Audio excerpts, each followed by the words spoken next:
معزز سامعین کرام، محترم بھائیوں، بزرگوں، دوستوں، معززات ماؤں اور بہنوں، انسان کی زندگی کا مقصد اللہ رب العزت کی عبادت اور اس کی بندگی ہے۔ ایک اللہ وحدہ لا شریک، اسی کو پکارنا، اسی کے سامنے عبادت بجا لانا، اور یہ عبادت کوئی ایک دن ایک رات یا کوئی مخصوص دن یا مخصوص رات کی حد تک نہیں، بلکہ رب کائنات نے قرآن مجید میں اس بات کا حکم دیا، فسبح بحمد ربک وکن من الساجدین۔ اللہ کی تسبیح بیان کیجئے، رب کے سامنے سجدہ ریز ہو جائیے۔ وَاعْبُدْ رَبَّكَ حَتَّى يَأْتِيَكَ الْيَقِينُ، اور اللہ کی یہ عبادت جاری رہنی چاہیے جب تک تمہیں موت نہ آ جائے۔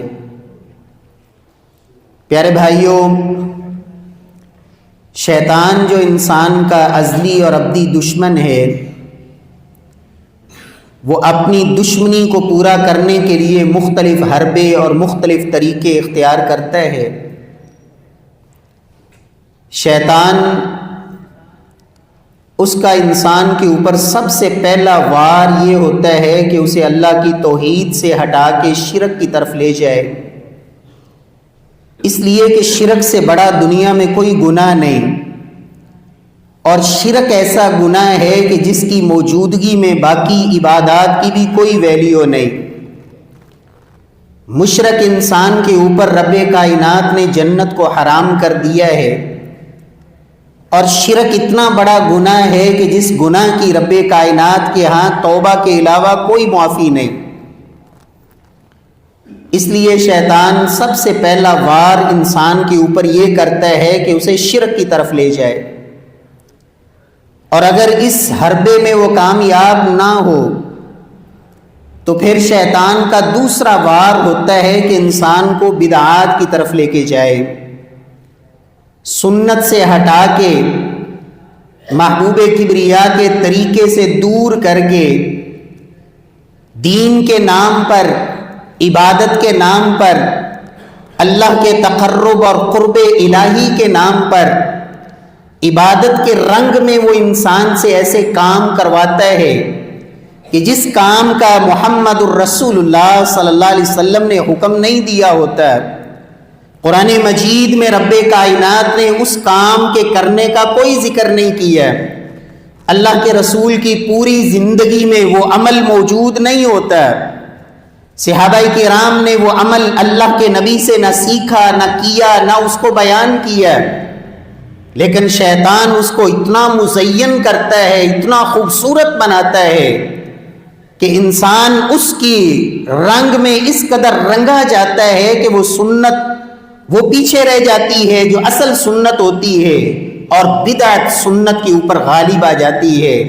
سیدنا عبداللہ ابن عباس رضی اللہ تعالی عنہ کہا کرتے تھے، لوگ جب بھی کوئی بدعت ایجاد کرتے ہیں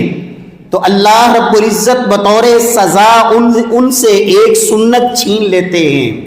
اللہ انہیں سنت سے محروم کر دیتے ہیں، اور اس کی جگہ پر وہ بدعت میں ایسے مبتلا ہوتے ہیں، بدعتی آدمی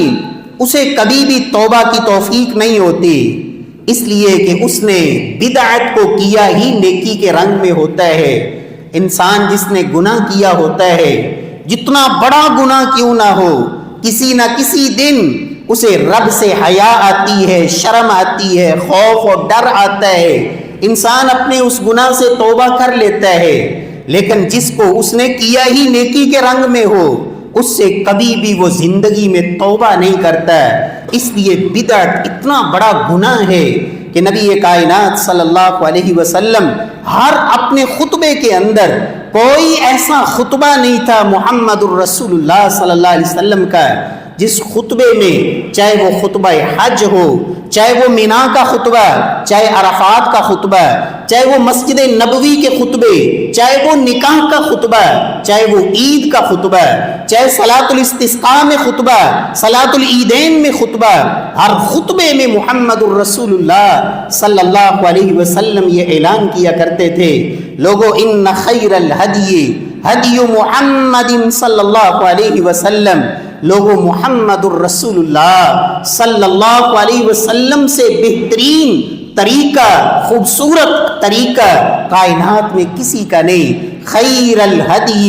ہدی محمد صلی اللہ علیہ وسلم، ہدی محمد صلی اللہ علیہ وسلم، وشر الامور محدثاتها، لوگوں بدترین عمل وہ ہے کہ جو دین میں اضافے کر دیے جائیں، دین میں بڑھا دیے جائیں، دین کے نام میں دین میں شامل کر دیے جائیں۔ وَكُلُّ مُحْدَثَةٍ بِدْعَةٍ وَكُلُّ بِدْعَةٍ ضَلَالَةٍ وَكُلُّ ضَلَالَةٍ فِي النَّارِ، ہر دین میں نیا کام فرمایا وہ گمراہی ہے، اور ہر گمراہی اس کا انجام جہنم ہے۔ رب کائنات ہمیں سنت پہ اللہ زندہ رکھے، سنت سے اللہ محبت نصیب فرمائے، اور اس سنت پہ اللہ ہمیں مرتے دم تک قائم رکھے۔ رب کائنات ہمیں بھی، اللہ ہماری اولادوں کو بھی، اللہ ہماری نسلوں کو بھی رب کائنات بدعات اور خرافات سے اللہ محفوظ فرمائے۔ پیارے بھائیوں، نبی صلی اللہ علیہ وسلم کی زندگی میں ایک صحابی کہتے ہیں کہ میرا یہ جذبہ، یہ شوق، یہ تڑپ کہ میں روزانہ روزہ رکھوں گا، بڑا عظیم عمل ہے روزہ، لیکن اس نے کہا کہ میں روزانہ روزہ رکھوں گا۔ ایک صحابی نے کہا میں روزانہ ساری رات قیام کروں گا، کبھی سوؤں گا نہیں، ساری رات عبادت۔ ایمانداری سے بتائیے، روزہ رکھنا روزانہ کیا ہماری عقل اور سوچ کے مطابق کیا یہ کوئی گناہ کا عمل ہے؟ روزہ رکھنا اور روزانہ رکھنا بڑا عظیم عمل ہے، اور ساری رات قیام میں گزار دینا رب کے سامنے اللہ کی عبادت میں۔ ایمانداری سے بتائیے اس سے خوبصورت عمل کیا ہے؟ لیکن محمد الرسول اللہ صلی اللہ علیہ وسلم کے سامنے جب یہ بات آئی، اللہ کے رسول نے کیا فرمایا؟ من راغب عن سنتی فلیس منی، یہ میرا طریقہ نہیں ہے۔ میں محمد الرسول اللہ صلی اللہ علیہ وسلم روزے رکھتا بھی ہوں، میں نفلی روزے رکھتا بھی ہوں، اور بسا اوقات نہیں بھی رکھتا،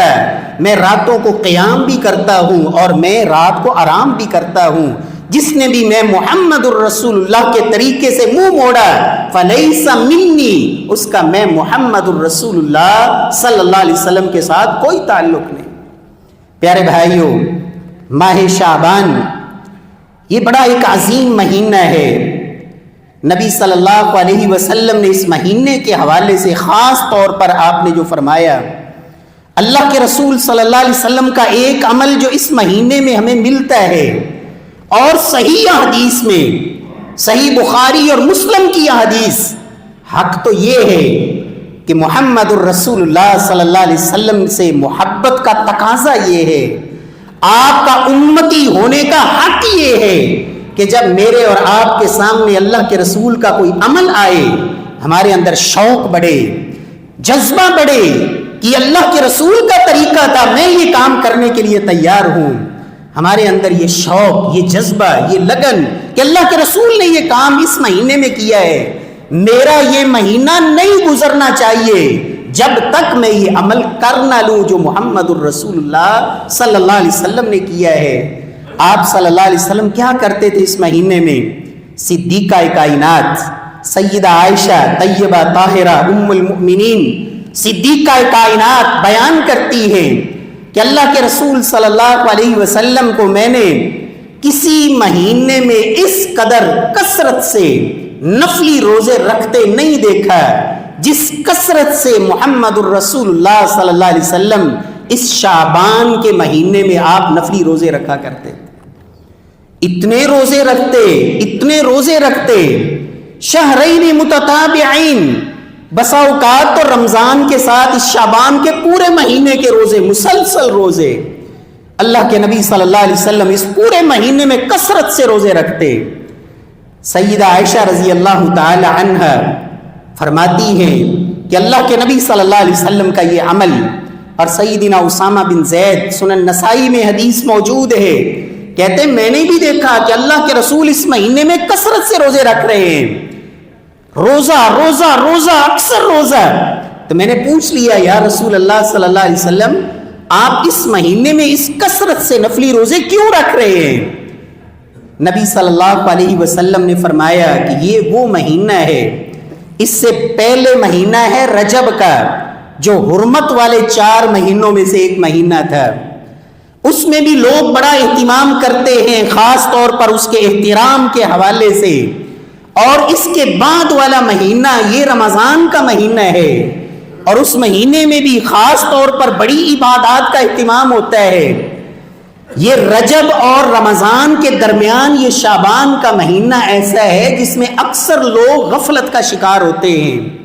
اور یہ وہ مہینہ ہے جس میں رب کے ہاں نیک عمل پیش ہوتے ہیں، سالانہ رپورٹ، سال بھر کے اعمال رب کے ہاں پیش ہوتے ہیں، اور میں یہ چاہتا ہوں کہ جس وقت بھی میرا عمل رب کے ہاں جائے میں روزے کی حالت میں ہوں، اس وجہ سے میں اس مہینے میں کثرت سے روزے رکھتا ہوں۔ تو میرے پیارے بھائیوں، مجھے اور آپ کو چاہیے کہ اس مسنون عمل کا اہتمام کریں، رمضان سے پہلے اس شعبان کے اندر کثرت سے اللہ توفیق دے آپ روزے رکھیں۔ سیدہ عائشہ رضی اللہ تعالی عنہا فرماتی ہیں کہ میں اس مہینے میں یہ کام کرتی تھی۔ آج کے اس خطبہ جمعہ کی دوسری بات کہ جن خواتین کے روزے رمضان کے رہ گئے ہوں، کسی عمل، کسی بیماری کی وجہ سے یا کسی انسانی عارضے کی وجہ سے، تو سیدہ عائشہ رضی اللہ تعالی عنہ فرماتی ہیں کہ میرے وہ روزے جو رمضان کے رہ گئے ہوتے تھے، اس مہینے میں چونکہ اللہ کے رسول بھی کثرت سے روزے رکھتے، تو سال بھر مجھے موقع نہ ملتا اپنے روزوں کی قضائی کا، تو میرے جتنے روزے رمضان کے رہتے ہوتے تھے میں اس مہینے میں اپنے ان روزوں کی قضائی دے لیا کرتے تھے۔ تیسری بات، ان روزوں کے اندر ہمارے ہاں ایک عمل جاری ہے اور لوگوں کے ہاں بڑا معروف ہے۔ پہلا عشرہ شعبان کا گزر گیا، کسی نے روزے کے بارے میں نہیں کہا کہ روزہ رکھو۔ جب 15 تاریخ آئے گی تو 15 تاریخ کے روزے کے بارے میں ایسے ایسے فضائل اور ایسی ایسی باتیں، خاص 15 تاریخ کا روزہ، شعبان کی 15 تاریخ کا روزہ رکھنا۔ میرے پیارے بھائیوں، یاد رکھیں، جس طرح میں نے عرض کیا کہ اللہ نے ہمیں عبادت کے لیے بنایا ہے، آپ عبادت کریں،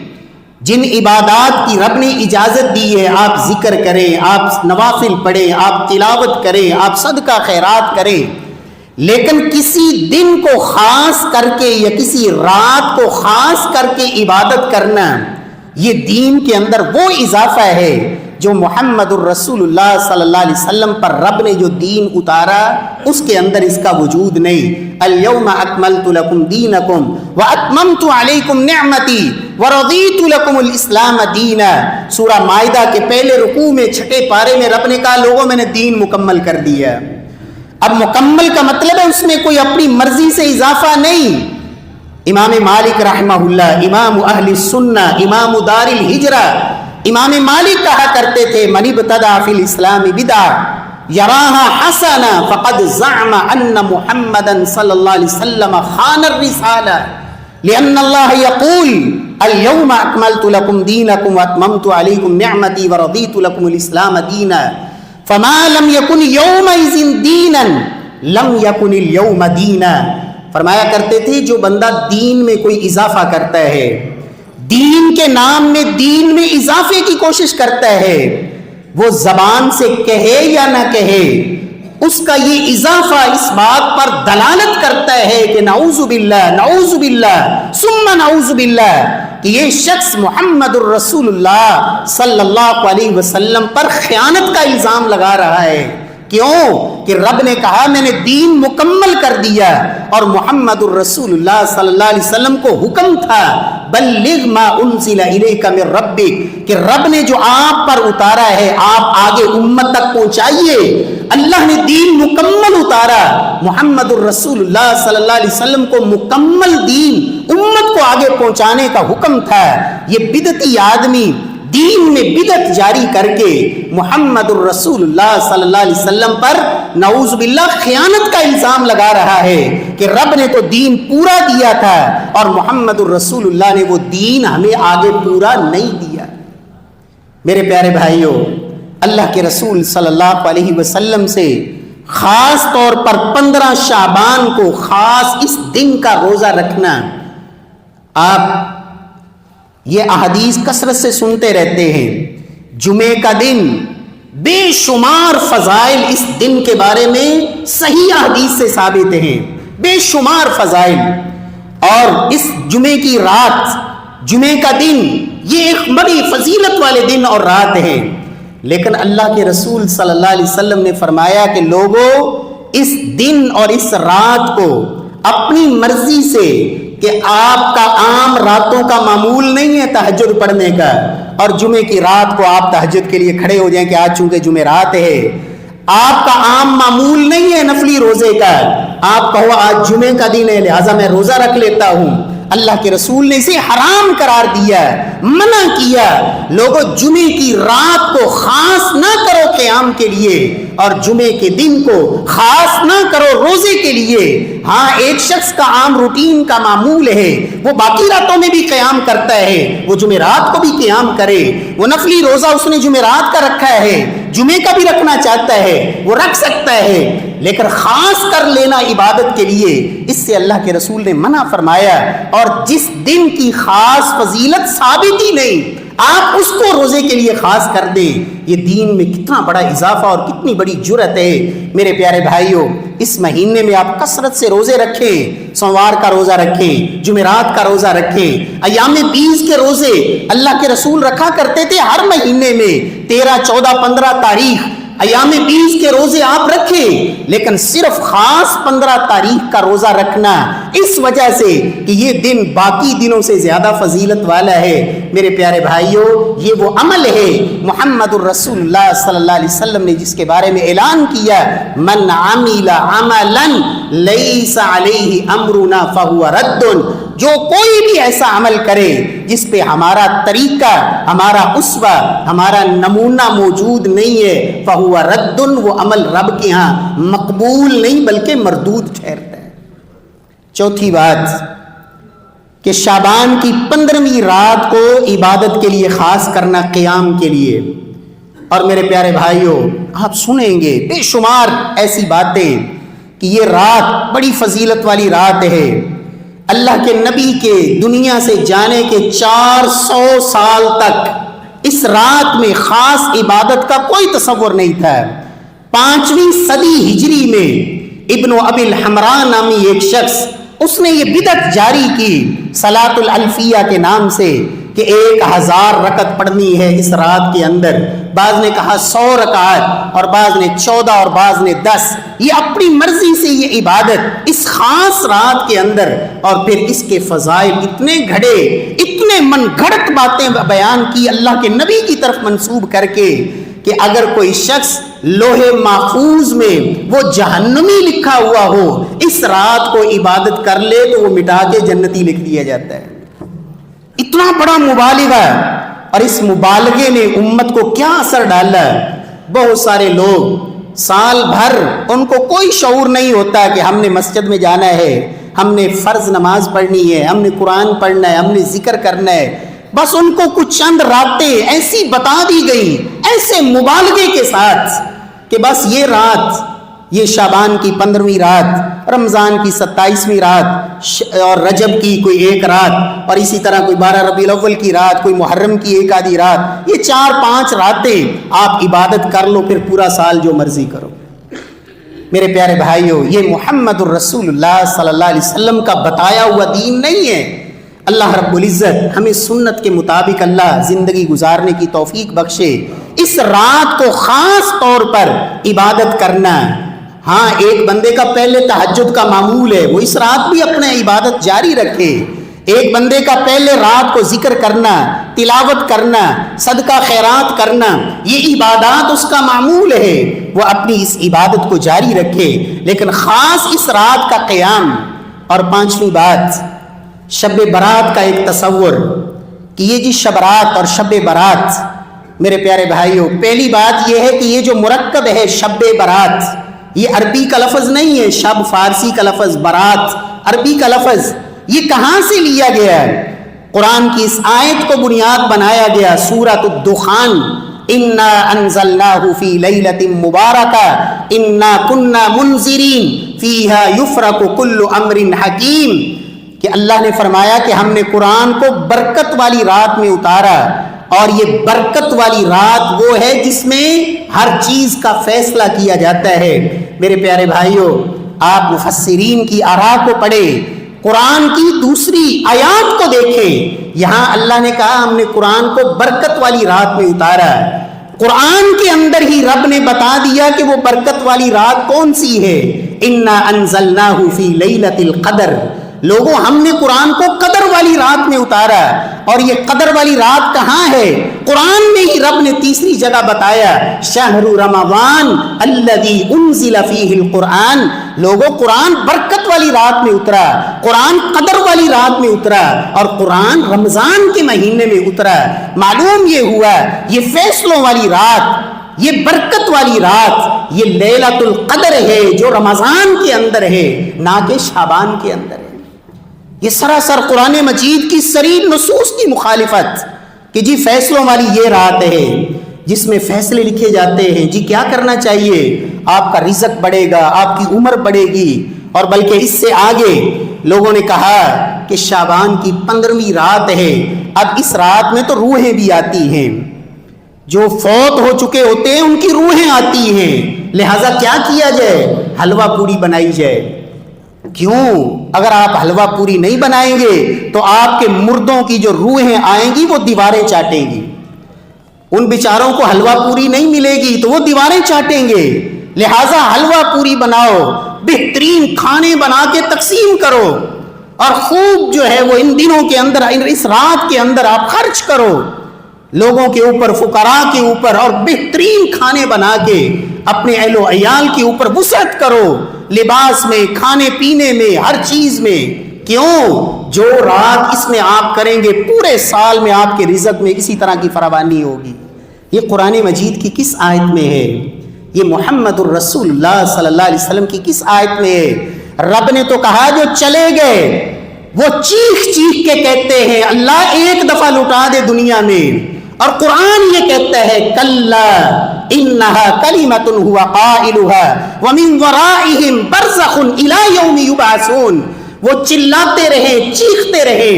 ان کو دوبارہ دنیا میں نہیں لٹایا جاتا، الی یوم یبعثون، قیامت تک کے لیے دنیا اور ان کے درمیان ایک پردہ اور آڑ ہے۔ اور ہم نے کہا کہ آتی ہے جی حلوہ پوری نہیں بنے گی تو وہ تو دیواریں چاٹیں گے۔ اور اس رات میں ایک اور عمل کہ قبرستان جائیں، صفائی کریں، قبروں کی جو ہے وہ اچھے طریقے سے لیپا پوچھی کریں، وہاں چراغاں کریں، وہاں اگربتیاں لگائیں۔ قبرستان جانے میں کوئی ممانعت نہیں، کیوں؟ آپ جس وقت مرضی جائیں، لیکن یہ 3 ہدف آپ کے سامنے ہونے چاہیے۔ اللہ کے رسول نے فرمایا تھا لوگوں قبرستان جایا کرو فإنها تذکر الآخرہ، تمہیں آخرت یاد آئے گی،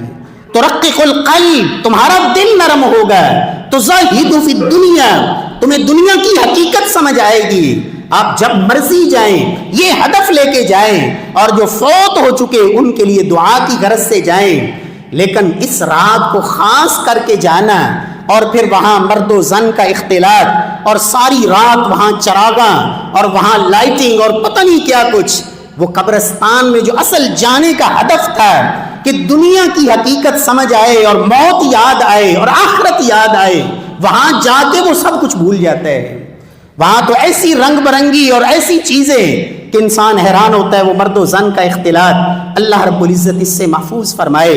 اسی طرح آتش بازی، یہ شعبان کے مہینے کے شروع سے یہ نوجوان نسل، ان کو پتہ نہیں یہ کس نے بتا دیا کہ اس مہینے میں اور خاص طور پر شعبان کی 15ویں رات آپ پٹاخے چلائیں، آپ شور کریں، آپ آتش بازی کریں۔ میرے پیارے بھائیو، یہ اسراف، یہ فضول خرچی، ان المبذرین کانوا اخوان الشیاطین وکان الشیطان لربہ کفورا، یہ تو اللہ کی نہ شکری ہے، رب کی نعمتوں کی نہ قدری ہے۔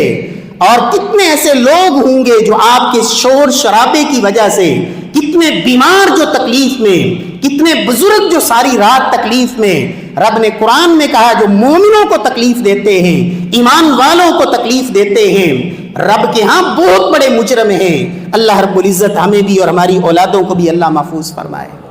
پیارے بھائیو، آخری بات، نبی صلی اللہ علیہ وسلم نے جو یہ فرمایا کہ اس مہینے میں رب کے ہاں عمل پیش ہوتے ہیں۔ کوئی کہہ سکتا ہے جی جب عمل پیش ہوتے ہیں تو پھر تو آپ کو اس رات میں عبادت کرنی چاہیے۔ ہم کہتے ہیں صرف رات نہیں، اللہ کے نبی نے اس پورے مہینے کا کہا کہ یہ شعبان کا مہینہ ایسا ہے جس میں رب کے ہاں عمل پیش ہوتے ہیں۔ اب جب رب کے ہاں عمل پیش ہوتے ہیں تو آپ نے کرنا کیا ہے؟ یہ عمل تو روزانہ بھی پیش ہوتے ہیں۔ کبھی آپ کو فکر ہوا؟ اللہ کے رسول فرماتے ہیں روزانہ فجر کے وقت رب کے ہاں فرشتے عمل لے کے جاتے ہیں۔ کبھی فجر کے لیے آپ اٹھنے کی فکر کر کے رات کو سوئے ہوں کہ صبح رب کے ہاں میری رپورٹ جائے گی کہ یہ شخص ساری رات بے حیائی اور بدکاری اور گناہ اور فحاشی اور یانی میں مبتلا رہا، جب نماز فجر کا وقت قریب آیا تو غفلت کی نیند سو گیا، کوئی پرواہ نہیں کبھی کی۔ عصر کا وقت روزانہ، اللہ کے نبی کی حدیث ہے، روزانہ عصر کے وقت عمل رب کے ہاں پیش ہوتے ہیں۔ تیری عصر کہاں ہوتی ہے با جماعت؟ یا عصر وہ بازاروں کی نظر کبھی پڑی بھی تو وہ ٹھونگوں والی 4 ٹھونگے سورج غروب ہونے کے قریب آ کے مارے اور گیا؟ یہ تو روزانہ عمل پیش ہو رہے ہیں۔ اس سے آگے بڑھیے، عمل تو ہر سوموار اور ہر جمعرات کو پیش ہو رہے ہیں۔ اللہ کے رسول فرماتے ہر سوموار اور ہر جمعرات کا آپ روزہ رکھتے؟ پوچھا گیا، فرمایا اللہ کے ہاں عمل پیش ہوتے ہیں، میں اس لیے روزہ رکھتا ہوں تاکہ جب سوموار کو میرے عمل جائیں میں روزے کی حالت میں ہوں، جمعرات کو عمل جائیں تو میں روزے کی حالت میں ہوں۔ میرے پیارے بھائی، اللہ ہمیں توفیق نصیب فرمائے کہ ہم اپنے دلوں کی اصلاح کریں۔ اللہ کے رسول نے فرمایا تھا جب سوموار اور جمعرات کو عمل رب کے ہاں جاتے ہیں اللہ ہر ایک کو بخش دیتے ہیں، مشرک کو رب معاف نہیں کرتے، اور جس کے دل میں اپنے بھائی کے لیے حسد، کینہ، بغض، قدورت اور عداوت بھری ہوئی ہوتی ہے اللہ اس کو بھی معاف نہیں کرتے۔ رب فرماتے ہیں ان دونوں کو چھوڑ دو جب تک صلح نہ کر لیں۔ چاہیے تو یہ کہ ہم دل کو صاف کریں، ہم اپنے آپ کو شرک سے بچائیں اور سنت کی طرف اپنے آپ کو لے کے آئیں۔ اللہ ہمیں جب تک زندہ رکھے اللہ توحید پہ رکھے، سنت پہ رکھے، اور محمد الرسول اللہ صلی اللہ علیہ وسلم کی اتباع اور فرما برداری والی اللہ زندگی نصیب فرمائے۔ واقول قولی ھذا وآخر دعوانا الحمد للہ رب